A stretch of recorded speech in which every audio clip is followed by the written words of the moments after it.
All right, what's up guys? We're here at an undisclosed location. Can't tell you where it is right now because we're working on this deal. We might put it under contract. What I'm gonna do today is walk you through property and tell you what we look for in the deal as we're about to buy it and acquire it and what you should look for too.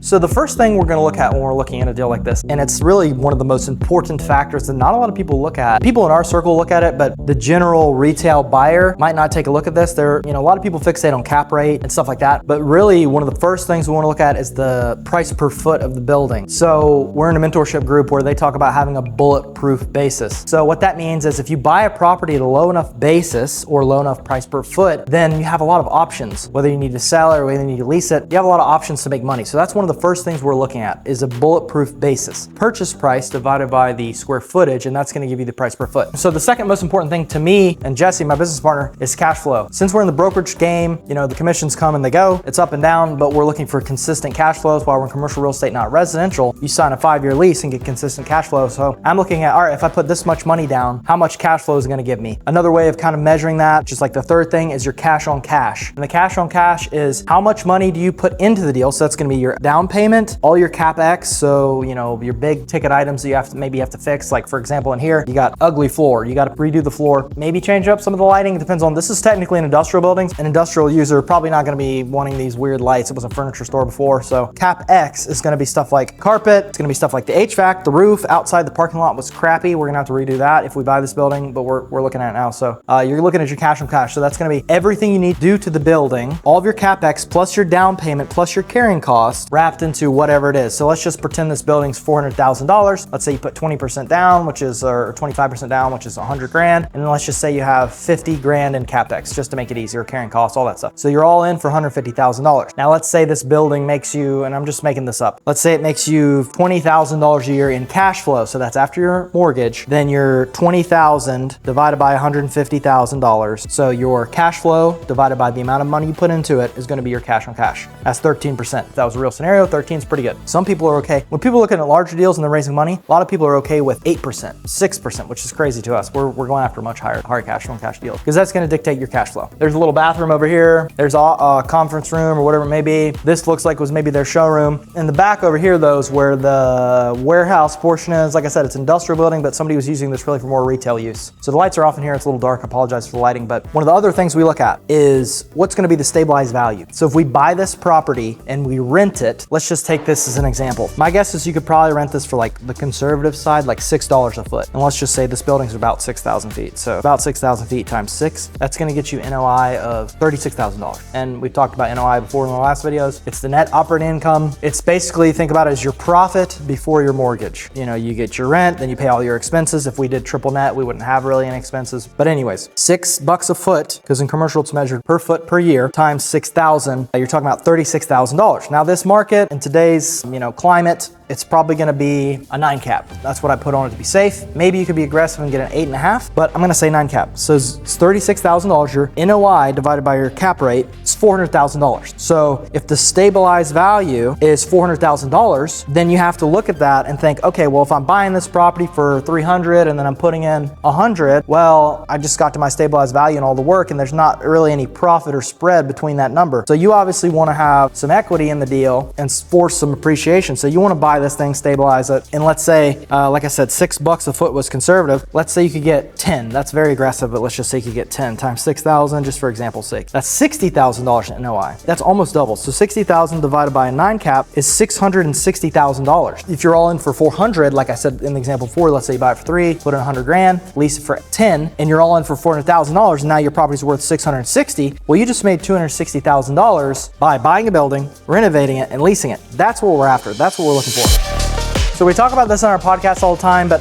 I cannot stress the importance of being in some kind of mastermind or in some kind of group where you're learning about whatever it is you want to learn. In our case, it's obviously commercial real estate investing. We're in a group that's full of guys who buy and sell commercial real estate, mostly to hold, but some of them are flipping and selling deals and they're making a bunch of money, doing very well, and they're all super generous. But anyways, we were just at an event this past weekend, and we were talking to a lot of them like, hey, we've done some smaller deals. We did a $250,000 deal, $800,000 deal, a $450,000 deal. We're thinking about maybe scaling up into doing $1.5 million, $2 million, $3 million. A lot of the people said know, if you're able to create a couple $100,000 of equity in a little deal, why wouldn't you keep doing that when the opportunities arise? And I'm like, you know, that's a good point. There's nothing wrong in commercial real estate. They're calling that like a base hit. You can go for the home runs where you maybe make $1 million on a flip or $1 million on stabilizing the deal or whatever it may be, but you can also do these little deals and you can make, you know, 100 grand, 200 grand, $300,000. To me, that's life-changing money. To a lot of people, that's life-changing money. So that's a reason why we're going to keep doing small deals. Another big reason why we love them is they're a lot more liquid. If you think about the buyer pool in the market, how many people can buy a $3 million property? You know, there's a decent amount of people, but not everybody and not a ton of people can buy a $3 million property. How many people can buy a $10 million property? The number shrinks even more. But how many people can buy a $500,000 property? A lot more than you think. You might think, oh, I can't buy a $500,000 property, but a lot of people can actually go out and buy a $500,000 property. And today, I mean, that's like almost the price of a house. Houses are getting so expensive that you could buy a commercial building for, you know, close to the price of a house. So anyways, just about anybody, your buyer pool opens up tremendously when you're under $1 million. So because of that, if you're going to go sell this property, let's say we stabilize it, lease it, and we want to go list it for $660 and cash in on our $260 like we were talking about earlier. Well, if we do that, there's going to be way more buyers for this property versus if we do that on a much larger scale and we're trying to flip a $15 million property. Now, obviously the numbers are bigger and there's a lot of benefits to doing that. We're not saying we're not going to go try to do that eventually. We definitely want to, but I'm just emphasizing why small deals can be important too. Small deals can be amazing. And the last point is maybe we just renovate this building, do a lot of work to it, and then sell it to somebody who wants to operate their business out of it. We don't lease it. An owner user is always going to pay more than an investor. Always. I see a lot of people who will buy a building and they renovate it, they get a really good deal on it, and then they sell it to an owner user, somebody who doesn't really want to mess with the renovations, and they just want to come in and operate their business. They need a place to do it. They're able to pay more because their business is what's making them money. Some people even buy just a really good deal and turn around and flap, you know, $50,000, $100,000 profit on there and sell it directly to an owner user. All right, so you might be thinking this all sounds good, but I couldn't do that. Or maybe that's BS. Nobody actually does that. But I want to give you a real life example. I've talked about this example quite a bit before, but it's a very good example. We bought a $250,000 warehouse last year, and we bought it for a very good basis. We bought it for $43 a foot. It was 6,000 feet, whatever that is, somewhere around that. And at $40 a foot, it's so hard to lose money. You know, you can't build something for that price and you're at 40 bucks a foot when you can rent it for $6. The numbers just make sense. But anyways, after we closed the building,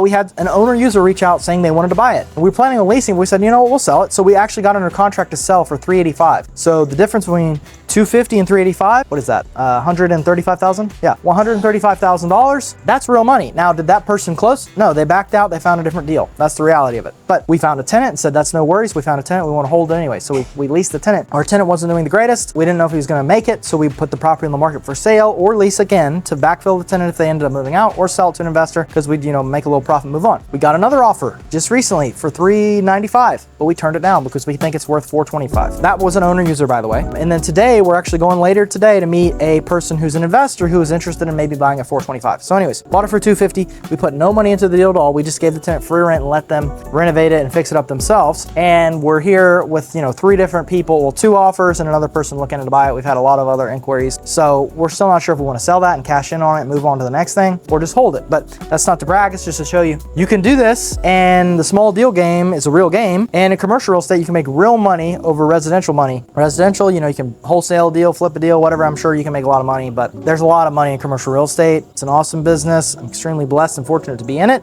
and you should get into it too.